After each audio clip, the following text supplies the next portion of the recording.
예, 뉴스탑10이 뽑은 1위입니다. 이 얘기를 지금부터 해볼까요? 지금부터 유재수 감찰 무마 의혹 얘기입니다. 검찰이요, 이번 주 조국 전 장관의 소환을 앞두고 직권남용 혐의를 입증하기 위한 포석을 빠르게 쌓아 올리고 있습니다. 조 전 장관을 부르기 전에 이 인물을 비공개로 먼저 소환했습니다. 유재수 감찰 무마 의혹 관련 검찰 조사를 받으셨는데 어떤 얘기를 쭉 하셨습니까? 제 입장은 어제 공보특보를 통해서 내보낸 입장대로고요. 그 입장으로 발언해도 되는 거 아니겠습니까? 그럼 텔레그램 관련해서도 계속 보도 나오는데 어떻게 생각하세요? 수사를 하고 있으니까 지켜보시죠. 그다음에 어제 내보낸 입장 속에 그 내용까지 다 포함해서 말씀드린 것 같습니다. 김경수 지사의 오늘 목소리입니다. 이현정 의원님. 네. 화면 같이 보실게요. 이 비밀 대화방, 텔레그램에 같이 대화를 주고받았던 인물들은 뭐 대부분 다 소환 조사를 받았는데, 특히 김경수 당시 의원, 그리고 지금 경남도지사, 언제 검찰에 나왔던 겁니까? 참 이게 보니까요. 지금 일단 좀 시청자분들 헷갈리실 것 같은데, 지금까지 이야기는 우리가 이제 울산시 이야기를 했다라면, 그렇죠. 지금은 동부지검에서 하고 있는 유재수 지금 금융위원회 그 금융정책국장 관련된 이야기를 지금부터 하고 있습니다. 자, 근데 이분들이 보면 이게 이제 이것도 또한 청와대 민정수석실에 관련된 이야기예요. 결국 이들이 이제 어떤 면에서 보면 같은 텔레그램 방에 회원을 가입을 해서 결국 이제 인사 문제 이런 것들을 수시로 많이 이야기했다라고 이제 했고, 이 사실들이 이미 청와대 감찰을 통해서 밝혀졌고, 이런 로 데이터를 지금 검찰이 압수하고 있다는 거 아니겠습니까? 가장 중요한 이제 여기에 그 텔레그램 대화방에 보면 유재수, 김경수, 윤건영, 천경덕 굉장히 핵심 인사들이죠. 왜냐하면 유재수, 천경덕 이분들은 뭐냐면 인사와 관련된 실권이 있는 분들입니다. 자, 유재수 씨는 기본적으로 금융계 관련된 인사를 담당하고 있고요. 천경덕 행정관은 정부 외부에서 청와대로 들어올 때 이분을 꼭 거쳐야 됩니다. 그리고 윤건영, 김경수 지사 이 두 분은 정말 대통령의 가장 핵심적인 측근이라고 할 수가 있죠. 자, 이런 분들이 모여서 결국은 측근이 밀고 그다음에 인사 담당자들이 뭔가 인사를 하고, 예. 이런 의미를 지금 검찰이 잡고 있는데, 가장 중요한 게 뭐냐면 결국 이제 이 감찰 무마 이 여기에 과연 그럼 누가 관여했던가, 두 번째는 결국 이런 인사농단을 어떻게 한 것인가. 이게 인사농단이라는 게 결국은 본인의 직권을 넘어서서 인사를 한 게 아닌가, 이 부분을 이제 검찰이 보고 있는 것이거든요. 결국 여기에 이제 포함된 분들 같은 경우는 바로 인사농단과 관련돼서 이분이 직권을 넘어서서 자기 직분이 아닌데도 불구하고 누구를 임명시키고 누구를 영향을 미치고, 이런 혐의를 지금 보고 있는 것인데, 사실 이게 오히려 동부지검 수사가 굉장히 청와대는 곤혹 쓴 게 뭐냐면, 이거는 사실은 증거가 있습니다. 그러니까 어떤 면에서 보면 지금 이쪽은 아직 증거를 찾는 중이고, 이거는 이미 증거가 나와 있어요. 공합계도 사실은 이 증거가 나온 거는 다 조국 수석이 감찰을 지시해서 나온 결과를 가지고 지금 그 검찰이 조사를 하고 있거든요. 검찰 입장에서는 고맙겠죠. 그렇죠. 그렇기 때문에 사실 어떤 면에서 보면 이 수사는 굉장히 빠른 속도로 지금 진행이 되고 있고, 단 하나 조국 수석만 남겨둔 것 같습니다. 이게 장혜철 평론가님, 핵심은 유재수 전 부시장에게 인사청탁을 하고 그 대가로 감찰을 덮어준 거 아니냐, 이 부분일 텐데, 김경수 지사는 이거에 대해서 검찰에서 전면 부인을 한 것 같더라고요. 일단 공식적인 경남도청 보도자료를 보게 되면 여러 가지 의혹에 대해서 사실과 다르다는 점을 밝히고 왔다 했습니다. 그리고 이후 출근길 기자들의 질문에도 보도자료 내용으로 가름한다고 한 것을 보면 모든 의혹에 대해서 김경수 지사 자신은 개입하지 않았다고 부정하고 있는데, 저는 이 건에 대해서도 두 가지 측면을 좀 살펴봤으면 좋겠어요. 최초에 민정수석실에 있었던 박영철 비서관이나 백원우 전 민정비서관이 지금 조국 전 수석을 지목하고 있는 상황 아니겠습니까? 그렇다면 저 텔레그램 안에 있는 멤버들, 윤건영 실장이나 김경수 지사, 또 천경덕 행정관 같은 경우도 검찰의 수사가 본격화되게 된다면 저 안에서 과연 누가 실질적으로 인사청탁을 많이 했고 감찰을 무마시켰는지, 주도자가 누구였는지에 대해서도 본인이 결백을 증명하기 위해서 검찰에게 진술을 하는 상황이 올 수도 있겠다. 그런 상황까지도 우리가 좀 전망을 해봐야 될 것 같고, 텔레그램 대화방 자체의 존재에 대해서는 김경수 지사가 부정하고 있지 않죠. 좀 기자의 질문 방금 화면에도 나왔지만, 예. 텔레그램에 대해서 어떻게 생각하냐고 묻자 약간 멋쩍은 웃음을 지으면서 수사 결과를 지켜보시죠라고 말을 했습니다. 만약 저러한 정권 실세들이 모여있는 텔레그램 대화방 자체가 존재하지 않았다면 그런 대화방에 참여하지 않았다고 말을 했을 텐데, 적어도 그 대화방은 존재했고 그 안에 여러 가지 비위 혐의를 일으켰다가 영전을 한 유재수 전 부시장도 포함된 것까지는 사실이다. 이런 증거가 확보된 상황이라면 이제는 이인걸 특감반장이나 백원우 전 민정비서관이 검찰 진술에서 조국 전 장관의 지시였다고 입장을 좀 선회한 것처럼 저 텔레그램 멤버들마저도 본인이 살아남기 위해 누군가를 검찰에게 진술해서 알려야 되는 그러한 상황이 올 수도 있지 않을까 한번 전망을 해볼 수 있을 것 같습니다. 검찰이 이렇게 현직 도지사까지 불러서 이 감찰 무마 의혹을 캐고 있기 때문에요. 이제 수사의 칼끝은 조국 전 장관으로 향하고 있습니다. 박형철 비서관도 백원우 전 비서관도 이 최종 책임자를 모두 조국 당시 민정수석으로 지목했기 때문입니다. 유재수 전 금융위 국장 경우에 있어서는 그 비위 첩보가 저희에게 접수되었습니다. 첩보를 조사를 한 결과 그 비위 첩보 자체에 대해서는 근거가 약하다고 보았습니다. 그런데 그 비위 첩보와 관계없는 좀 사적인 문제가 나왔습니다.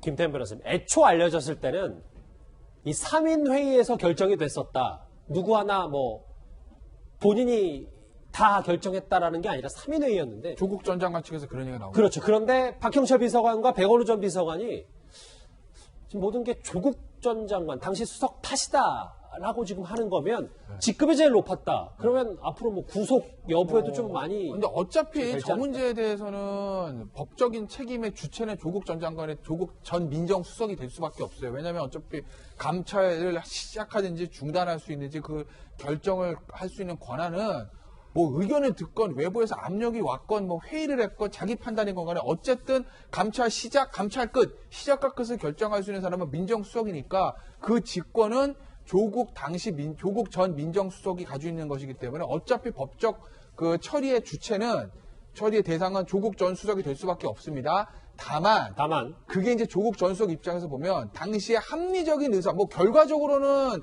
지금 감찰 중에 잘못된 거죠. 왜?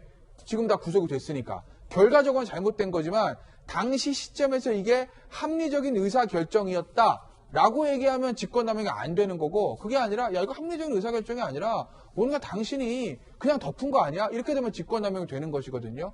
그래서 이제 조국 전 수석은 이게 3인의 회의체를 통해서 결정했다. 그건 회의에서 여러 사람의 의견을 듣고 결과적으로는 내가 무능해서 잘못된 판단을 했지만 당시 기준으로 봤을 땐 회의를 통해서 결정한 거고 내가 독단으로 결정한 게 아닙니다. 이거거든요. 이렇게 해서 직권남용 혐의를 좀 벗으려는 거예요. 그런데 박형철 전 반부패 비서관이나 누구죠? 백원우 전 민정비서관은 본인들의 의견만 전달하고 조국 전 수석이 그냥 결정해서 이렇게 얘기를 하는 거고요. 지금 약간 비서관 두 사람과 수석 한 사람 쪽 입장이 좀 다른 거예요, 지금. 김상현 평론가님. 네. 김태현 변호사님의 분석처럼 이 법적 책임은 조국 당시 민정수석 비서관이 지더라도 그렇죠. 형식적인 건 저희. 그런데 최근에 그리고 과거부터 나왔던 여러 가지 보도들을 종합해보면 전면에는 조 전 장관이 있되 실세는 당시 비서관이었던 백원우 전 비서관이었기 때문에 백원우 전 비서관이 분명히 윗선에서 어떤 시그널을 받았을 것이다. 그만큼 백원우 전 비서관의 영향력이 막강했다라는 얘기를 좀 해봐야 될 것 같습니다. 그렇죠. 일단 우리가 그 제도라는 시스템에서는 형식이 되게 중요하니까 그 위치에 맞는 책임을 져야 되죠. 그래서 이제 조국 수석께서 그 최종 결정권자로서 책임은 져야 된다고 저는 생각을 합니다. 그렇지만 당시에 이제 백원우 민정수석에 대한 이야기는 많았던 건 사실이에요. 왜냐면 저조차도 사실은 그때 이 인사에 대해서 사실 우려되는 이야기를 주변에 많이 했거든요. 왜냐면 일단 백원우 민정비서관께서는 재선 의원 출신인데 그냥 재선 의원 출신이 아니라 당시에 핵심적인 역할을 하고 핵심적인 역할을 하는 거를 주변에서 인정받는 분이었잖아요. 그러니까 당의 네트워크나 캠프에서의 네트워크나 그리고 소위 말하는 그 핵심 그 캠프 주도 그룹에서 그 네트워크 같은 것들을 다 갖추고 있는 분이었기 때문에 내용적인 면에서는 그 백원우 민정수석의 어떤 이야기, 역할 이런 건 절대 무시할 수 없는 상황이었다. 그래서 아까도 나왔지만 그러면 우리가 중요한 이야기를 할 때 대통령께 뭘 전달하고 싶거나 이러잖아요. 그럼 우리가 무슨 얘기를 합니까? 이거 도대체 누구한테 얘기해야 돼? 이렇게 먼저 얘기하게 되죠. 그 주인공이 그러면 그 주인공 중에 한 분이 백원우 민정비서관이 될 수밖에 없는 상황이긴 했기 때문에 그렇습니다. 지금 백원우 민정수석이 이제 여기서 나는 의견만 전달했다 이러면 책임은 제가 볼 때는 조국 민정수석이 져야 되지만 본인은 또 그거에 대해서 어떻게 느끼고 어떻게 진술을 할지 좀 약간 기대가 되는 부분입니다. 그러니까 그 부분도 그 부분이고 이현정 의원님. 네. 화면에 보는 것처럼 또 하나 짚어볼 게 저희가 지난주 초에 꽤 많이 얘기를 했던 이 감찰부마건에 관련해서 주변에서 조국 전 장관에게 당시 수석에게 너무 전화가 많이 와서 감찰을 덮으라고 지시했다. 그럼 누구한테 전화 왔는지도 지금 검찰은 대략적으로 파악을 하고 있겠죠? 그걸 이제 박형철 비서관이 알 수는 없겠죠. 왜냐하면 전화번호를 직접 자기가 받지는 않았으니까. 근데 어쨌거나 이제 검찰 입장에서 보면 조국 전 장관에게 조사해야 될 하나의 그 근거는 될 겁니다. 근데 제가 볼 때도 이 사건에 대해서 유재수 지금 무마에 대해서 저는 이 단순히 그냥 민정비서관실에서 민정수석실에서 내린 결정이라고 보지는 않습니다. 왜냐하면 유재수 씨가 사실은 이 정권과 관련해서 이미 노무현 정권 때부터 노무현 대통령의 수행비서를 했거든요. 그러면서 그때부터 사실은 어떤 면에서 보면 굉장히 정권 관계자들하고 많은 친분이 있습니다. 또 그리고 본인이 직접 경제부시장으로 부산에 내려갈 때도 지금 이야기로는 이 일명 이 신문그룹의 부산파의 도움을 받았다는 이야기가 있을 거예요. 자, 그러면 제가 만약 유재수 입장이라면 구명을 한 군데 하겠습니까? 아니죠. 자기가 알고 있는 여러 군데, 즉 청와대에 갈 수 있는 여러 군데를 하지 않겠습니까? 그렇기 때문에 그럼 이 당사자들, 관련자들이 한 번씩 조 장관한테 당 수석한테 전화 한번 하는 거죠. 유재수 씨가 이거 참 억울하다고 이야기를 하는데 그거 좀 잘 좀 처리해 주세요. 이런 이야기를 충분히 할 수 있는 거 아니겠습니까? 그렇기 때문에 사실 이 사건에서 검찰이 좀 보고 있는 게 단순히 그냥 민정수석 비서관실에서 이걸 감찰 중단한 것이냐, 아니면 여기에 제3자 그룹들, 즉 실세 그룹들이 조 전 장관에게 전화를 한 게 아니냐, 이런 부분에 대해서 좀 저는 검찰이 살펴보고 있는 걸로 알고 있습니다. 일부 보도에 따르면 유재수 전 부시장도 조심스럽지만 진술을 시작한 것으로 전해지고 있는데요.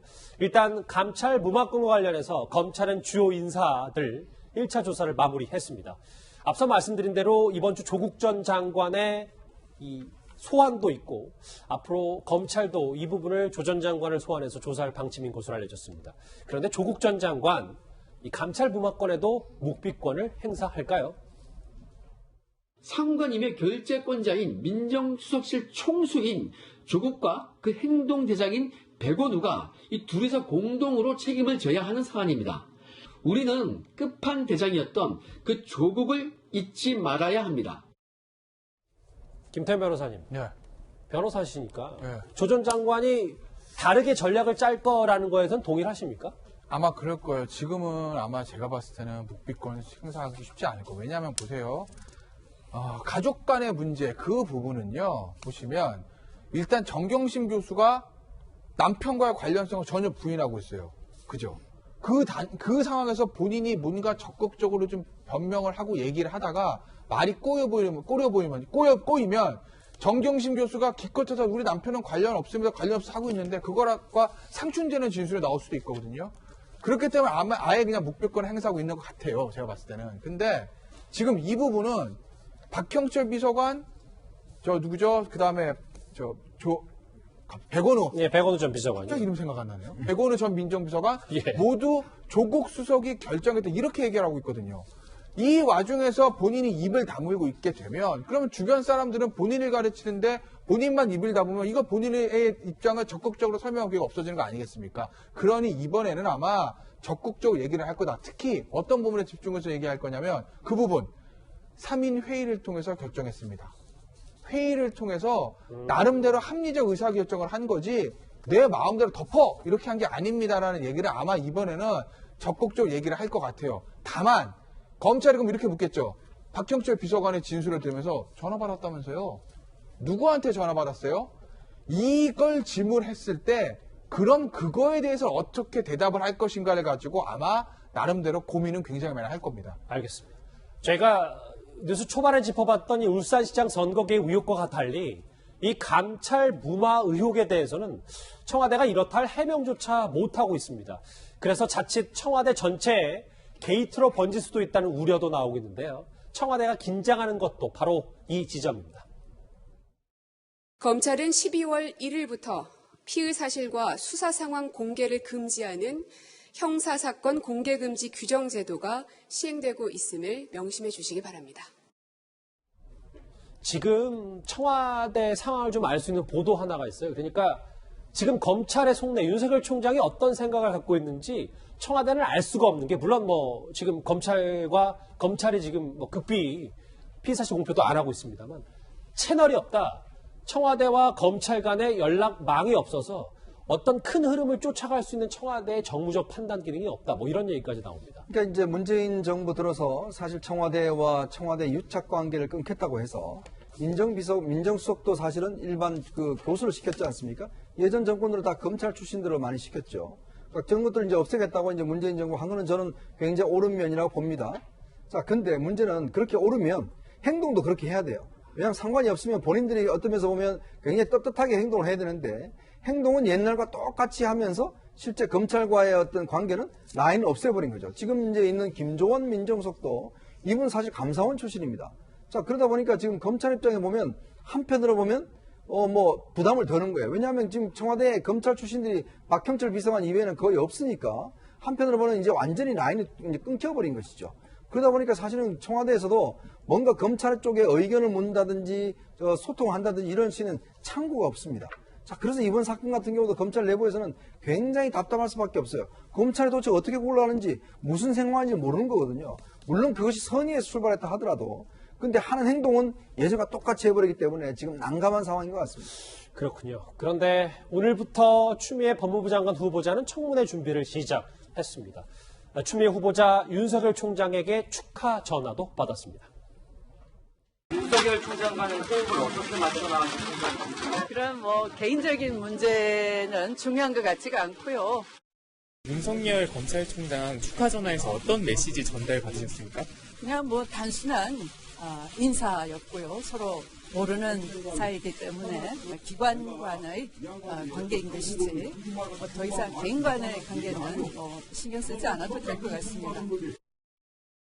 저희가 얘기를 왜 하냐면 조 전 장관이 법무부 장관 후보자가 됐을 때 윤석열 총장과 전화통화했다는 보도가 제가 접해본 적이 없어서 제가 너무 작은 것부터 좀 집중하는지 모르겠는데 추미애 장관에겐 전화를 했단 말이죠, 윤석열 총장이. 아무래도 수사 대상이냐 아니냐 그 차이도 좀 큰 것 같고요. 그리고 일반적인 전화였다고 밝히고 있는데, 지금 청와대에서는 김조원 민정수석의 검찰 내 네트워크가 약하기 때문에 추미애 법무부 장관이 검찰 담당해 주길 바라고 있을 겁니다. 그런데 이런 시기일수록 저는 오선 의원다운 정치력이 중요하다. 만약 일부 언론에서 벌써 제기하고 있는 것처럼 무리한 인사권을 발행한다던가 또는 직접 수사부서를 대폭 폐지하면서 이 정부에 대한 수사 자체에 추미애 신임 장관이 방해하려는 모습을 보인다면 여론이 또 급격히 돌아서서 지난 10월에 광화문에 수많은 사람들이 모였던 것과 같은 그러한 사태를 만들지 말라는 법이 없습니다. 따라서 검찰개혁을 추진해 나가되 그것이 지금 검찰이 겨누고 있는 정권 핵심 실세들의 수사에 방해하지 않는 모양새를 취해야 된다는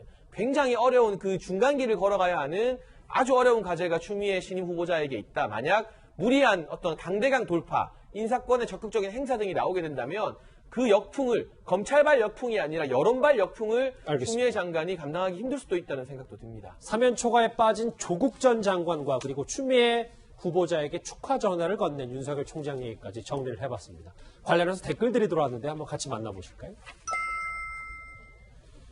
예, 지금 아마 북콘서트를 시작을 했을 겁니다. 전직 청장이 선거운동하냐라는 의견을 주셨고요. 자, 그럼 가만히 앉아서 죽냐? 경찰의 얘기 좀 있고요. 국민들도 경찰이 부르면 갈 필요가 없겠네. 아까 뭐 많은 패널들이 우려하시는 목소리가 같이 나왔습니다. 의견으로요. 내란음모 사건, 쿠데타 사건과 패스트트랙 수사 좀 하라는 얘기가 있는 것 같습니다. 마지막 댓글 볼까요? 적반하장 배은망덕 잘못 썼다라는 댓글까지 만나봤습니다.